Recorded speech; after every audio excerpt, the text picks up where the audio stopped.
Hello everyone, welcome back to Rolling Solo. My name is Adam Smith, and in this game unboxing video, as you can see here on the table, very excited for this one. This landed on my most anticipated list, and it has finally arrived here in Canada. This is Return to Dark Tower, and underneath of it, the playmat that also came along with the game.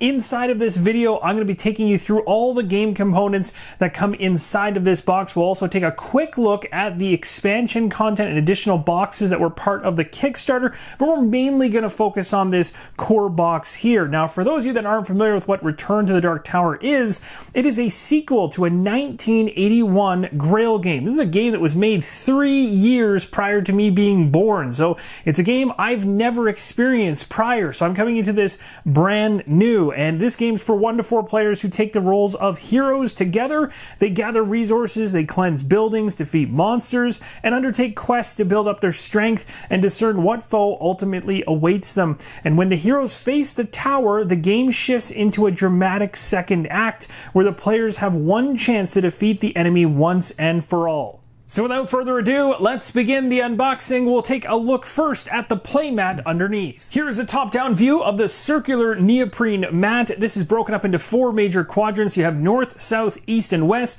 In this shot, you can see the west and east side noted. The other 2 are just outside of the shot. And then you'll also notice the edges of the neoprene mat are stitched. Now again, the actual game board will come inside the box where we'll take a look at, but I wanted to pick up the neoprene mat as I always find the durability of these things to be off the charts, and they can handle things like spills much better than cardboard.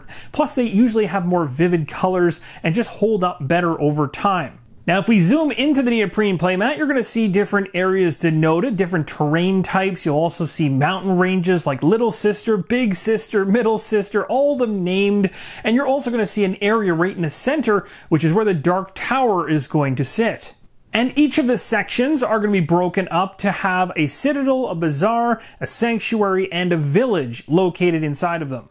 Now, just before we head inside the box, I wanted to flip it over and show you the alternate side of the game box, which has different artwork on it. Opening up the game box, on the very top, you're going to find a completely sealed package full of punch boards, what looks to be the rule book, maybe some reference cards, character boards, things of that nature. I'm going to open this up. We'll take a look at these up close. When you open up the rulebook, you're going to be greeted with some narrative as well as an overview and a list of the components inside. We'll see all up close. Next up, you're going to see the world setup, which has 9 steps here shown on this page. And then you move into the hero setup on the left and the app setup on the right. That's right, this is an app-driven experience. So not only is there an automated tower in the middle of the game board, you also have an app as well as part of the experience, plus the game components on the tabletop. This is really, truly a hybrid board game from all angles. As you continue through the rulebook, you'll run into pages like this one,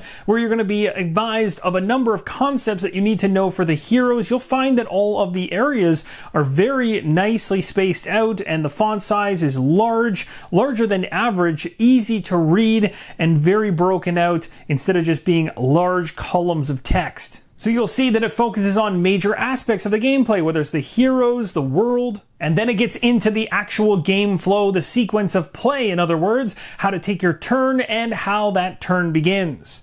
As you make it towards the end of the rulebook, you'll find the end of game section, which will talk about how you can lose the game, and the game is lost immediately if any of the following situations arise. Either a hero would gain their 3rd corruption when the 6th month ends, or when you have to take a skull from the supply and there are none. Those are the 3 ways the game can end in a loss. In terms of winning the game, you're trying to complete your main goal and then defeat the adversary. Return to Dark Tower is a cooperative experience. However, you can play the game competitively as well, and that mode is detailed near the back of the rulebook. It does mention here, though, that you should familiarize yourself with the cooperative experience first, and of course, if you're a solo player, that's going to be the one you're going to focus on primarily anyway, but it's nice to know that the competitive mode is built in here. That's going to give you extra bang for your buck, especially if you're a solo player that also likes to play with friends on the side as well. And then finally, at the back of the rulebook, you have a quick reference for the app icons that you're going to see as you move through the app, plus some commonly missed rules. This is really nice. I love seeing this on a quick reference, especially things that could be easily missed.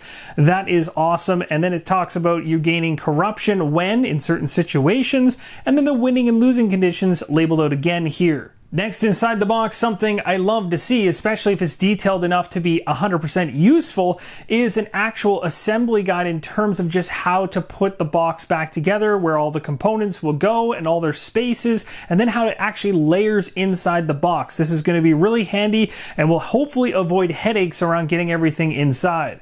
The back of the sheet, just like any toy, is going to talk about the Dark Tower itself, how to handle it, how to use it, how to put batteries inside of it, how to replace them, the requirements for the device, important safety information, everything else in the warranties, all labeled out right here. Next up, we have some hero dashboards to go over. This is the Brutal Warlord. Underneath of that, we have the Orphaned Scion, and then underneath that, we have the Relic Hunter, and finally, the Spy Master. Next up, we have a number of punch boards that I'll show you the front and back of. These are very, very colorful and look really, really cool. Let's go ahead and flip them over. They're also very thick as well, which is nice and impressive. Flipping that over to the other side. Here's another one. Looking forward to getting into this to find out what all these tokens actually are and what they do. This game looks right up my alley. As we continue down into the deep dark box, we find the Dark Tower. We can see a piece of it over to the left, and you'll see on the right hand side, this is just a cardboard piece for transit only, just keeping things in place. So we're going to recycle this, but it's also telling us on this that we use the game board that's stored near the bottom of the box and actually place it where this board resides right now. I really like these instructions. I'd love to see this happen more often with Kickstarter games, because a lot of them include a lot of components, and sometimes you have to reference an update or a particular note somewhere on BGG or elsewhere to try to figure out how to actually get the contents back in the box, or just play Tetris yourself and try to figure it out, which is usually what ends up happening. But this I like, and I really want to see more of it. Underneath that cardboard is more stuff to look at. We've got ourselves a whole bunch of miniatures here on the right-hand side. Looks like a die, as well as some other components at the bottom. I'm going to go through this whole tray up close first, and then we're going to check out what is obviously the Dark Tower to the left there.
And here, my friends, is the Dark Tower itself. And I can tell you in person, this has massive table presence. Like, it is large. I mean, it might not look large on screen, but when I got my hand on this thing, like, it's big. Like, there's some serious bulk there.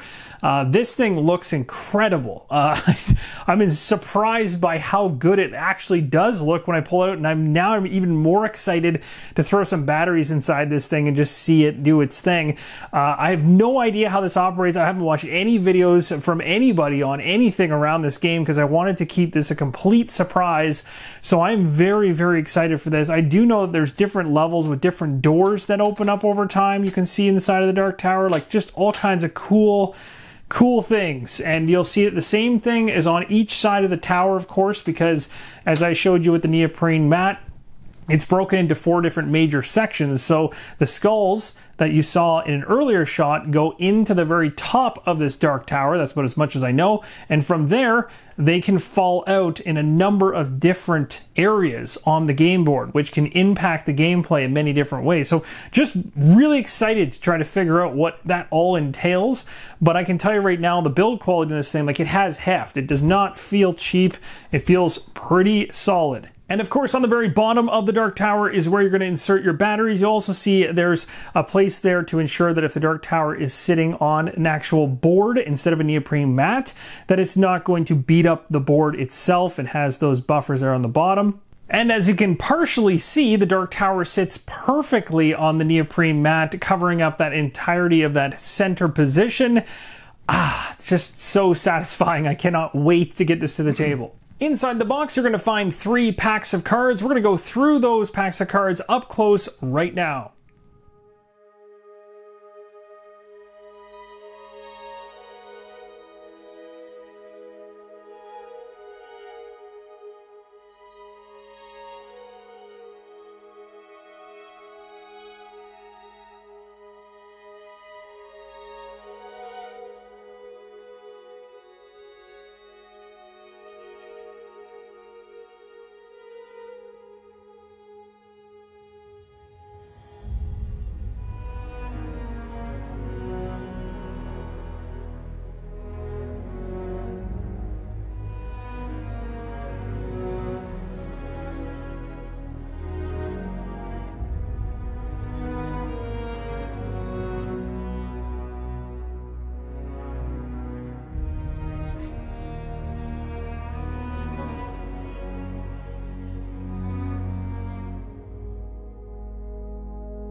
And that, my friends, is going to cover the unboxing for the core box. We're also going to take a look at the Alliances expansion, the Dark Horde expansion, the Coffers bag down below, and some sleeves. There's more for this game. That's right. I mean, it was a Kickstarter game. They put a lot of extra stuff in here. Now, the Dark Horde expansion mainly is around miniatures for the game, and the Alliances expansion is mainly around adding additional layers of gameplay to the experience, which is really cool. Plus also bolstering some of the decks from the base game. We're going to go through these up close. You can see all of them. I can tell you right now, this game gets more and more exciting the more I unbox it.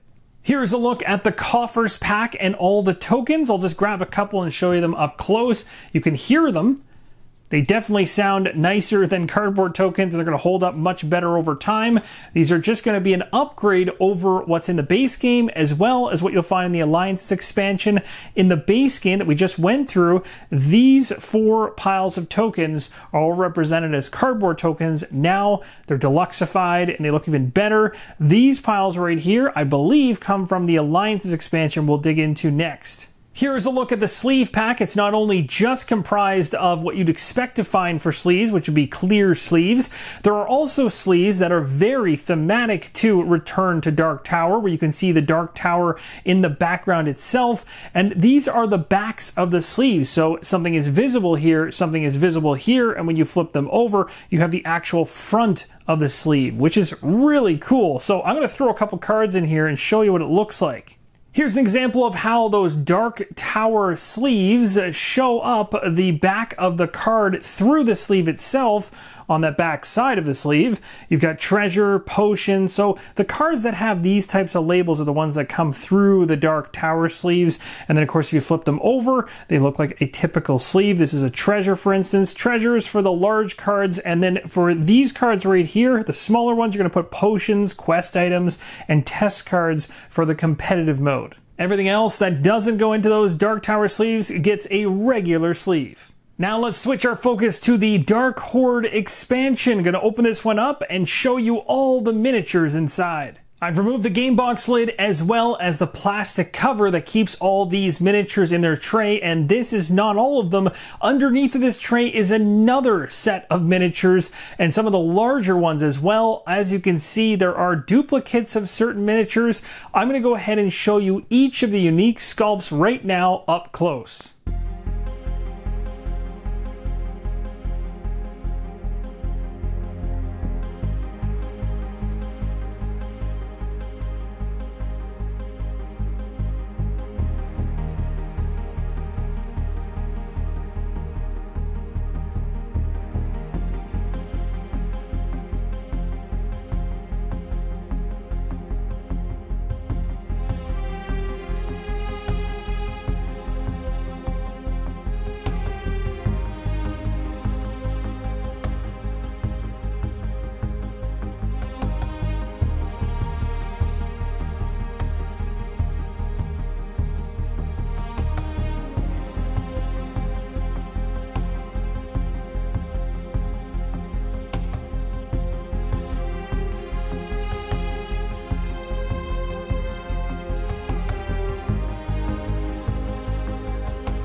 And that, my friends, is everything that comes inside of the Dark Horde expansion. You'll notice the last 4 were not miniature representations of characters on the map, but actually 4 quest markers, which have obviously been a bump up in terms of what's in the base box. This is an expansion that is really going to make the table presence pop even more. Last but certainly not least is the Alliances expansion. We're going to flip this box over so you get a better appreciation for the different layers that this expansion adds into the game. The Alliances expansion is all about the fight against the tower getting even more dark. And it has guilds implemented at the very top. It says they're powerful organizations that exert their will over the 4 kingdoms. And again, that's the 4 major quadrants of the game board that they're broken into. You're going to use your influence to sway them to your cause. There's also new power skulls of different colors. And these are imbued with power of Blight, Omen, Frost, and Fire, which are going to throw new ways to threaten the heroes as gameplay goes on. You also have 2 new heroes, the Archright, which builds battlements, and the Haunted Recluse that exerts mastery over skulls. And then down at the very bottom, you'll see on the right there, those tokens I talked about earlier, it is an upgrade for those tokens, but you get the cardboard ones, of course, inside this box, and you saw those with the Coffers Pack. If you have that, then you'll upgrade these tokens to the more deluxeified version of them.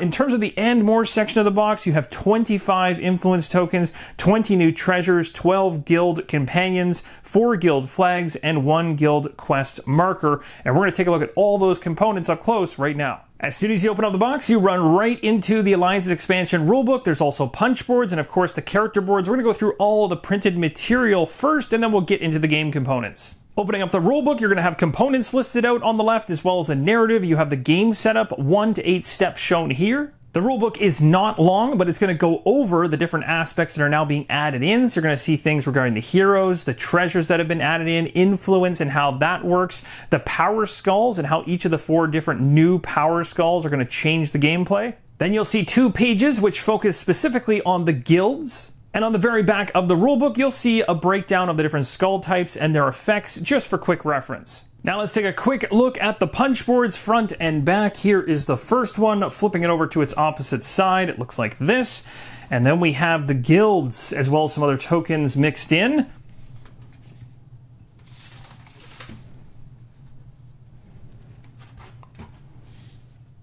Next up, we have the dashboards for the 2 new heroes. We have the this on the back, and then the Haunted Recluse. We now made it to the bottom of this expansion box, where you can see skulls packaged up, bases for the heroes themselves, some cards, and also what looks to be a folded up draw bag. As you can see, it is a drawstring bag. There's nothing printed on either side of it, but it is quite nice.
And that, my friends, is going to wrap up this game unboxing for Return to Dark Tower from Restoration Games.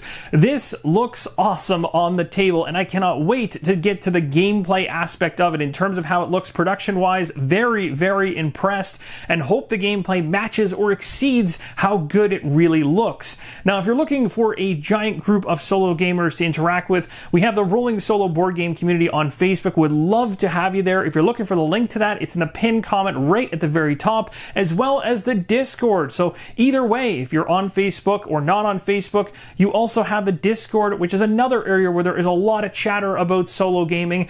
And if you want to become a patron of the channel, we'd love to see you on Patreon to help support the channel continue on in the future. Thank you guys so much for watching, and as always, keep on rolling solo.